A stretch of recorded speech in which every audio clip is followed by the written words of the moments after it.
Viney is one of those. I think we've got him on FaceTime, the Melbourne Star. How are you, Jack?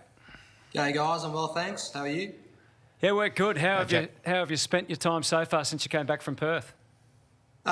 Pretty much headed straight up to my old man's property up in country Victoria with my wife, and yeah, pretty much getting away from the hustle and bustle of Melbourne, and try and do the smart thing at this time, which is isolate yourself and try and get on top of it. So before we get into a bit of footy nitty-gritty there, Jack, is it a farm or is it a house? Is it rural? What are you on up there in the country? He's about 170 acres, so a bit of a hobby farm, but it's good to get a bit of land. I really enjoy spending time, in the country. So more than happy to come up here and hang out. And what is Toddy hobby in on the acreage up there? We've got an old vineyard at the moment. Ooh. But he's got about 50 cows on it so far. It's a bit of a rundown joint when he got it, so we're just restoring it and getting it back up to nice. A good level. Jack Derm thinks he's a farmer now. He does. No, I don't. You do so. No, I don't. You bought a truck last year. I did buy a truck, yeah. But we're talking to Jack. I did buy a truck. He thinks he's a farmer, Jack. It's embarrassing, mate. It really is. Jack, I had to go and get a heavy, rigid licence to drive this tank, be able to drive this tank. So if you need any cartage, mate, I'm your man. I could be out of a job very, very soon. I'm not suggesting that you're going to get a lot of yield out of those grapes if you're letting the cows run loose through the vineyard, though. The vines have got a disease through them, so they're not actually yielding any grapes at the moment. So we're planning on ripping them up in the coming months, but it's a fair bit of work to be done. Yeah, you might have plenty of time to do it now, Jack. Actually, get yourself going now.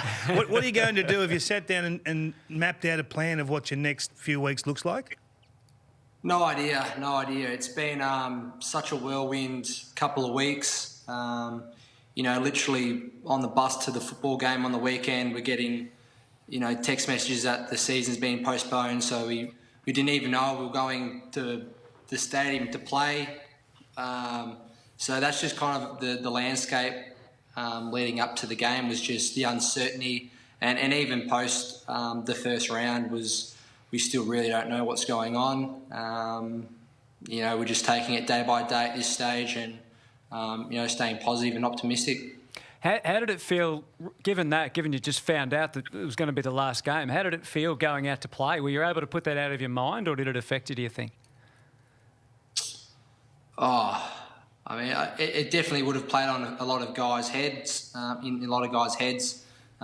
it's pretty hard to focus on something on a professional level, put 100% focus into something when the rest of your life, and what is more important is the health and well-being of your friends and family that are potentially in jeopardy. And so it was just a bizarre couple of weeks leading up to the game. All the players from every team would have done the best they possibly could to perform on the weekend, but just in the circumstances that we were faced with, it was just bizarre. And I'm sure it looked like it watching on TV. Just felt a little bit different than a normal season, particularly having no fans there. But we did the best we could with what we were given. Jack, on the training regime, have they scaled you? Have they tapered the regime for you? Given that you're probably a minimum of 6-8 weeks away. Have they tapered that regime for you?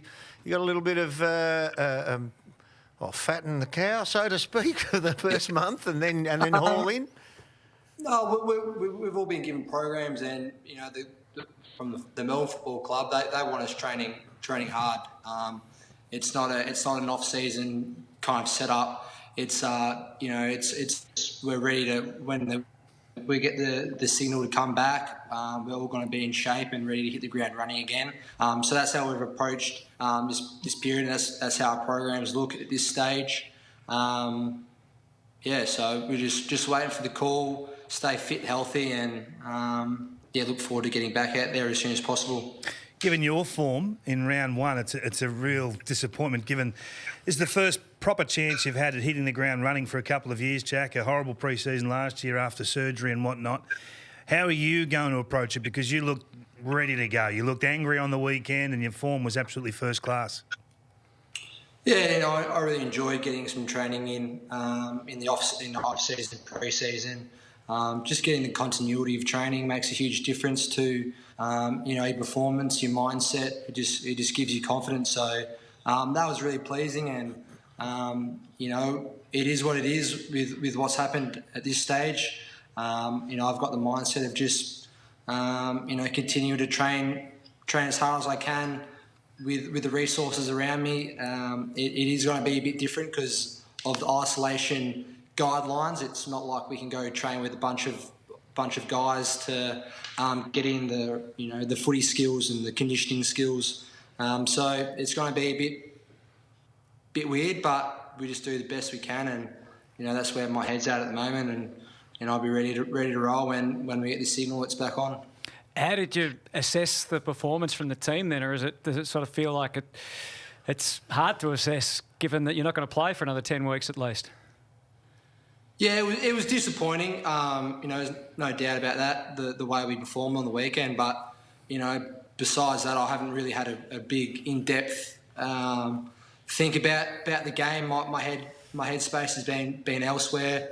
Just keeping my family safe and healthy, and so that's kind of where my priorities have been at the moment. And that's where my focus is. So. Disappointing that we didn't get the win and perform how we wanted to perform, but I feel like there's just more important things out there at the moment. I'm sure you can segregate the two, though. The health and well-being of your family, and you'll endeavour to do that anyway, no matter what's going on. But you're still a professional footballer, so you'll look at the job that. It'll be in the back of your mind all the time. Can I ask you just a broader question then? What do the Ds need to do to get back to the form that we were accustomed to 12 months ago? I don't think there's anything that we need to do differently. We played one game. It wasn't great, but we put in a power of work over the pre-season, the off-season, and we're confident in the work we've put in. So, we've only got one game to judge our performance on at the moment, and it wasn't great, but I've got full confidence when we do come back, and if we did continue that, you'd see, a strong performing Melbourne Football Club. I've got confidence in that. Just one last one, Jack.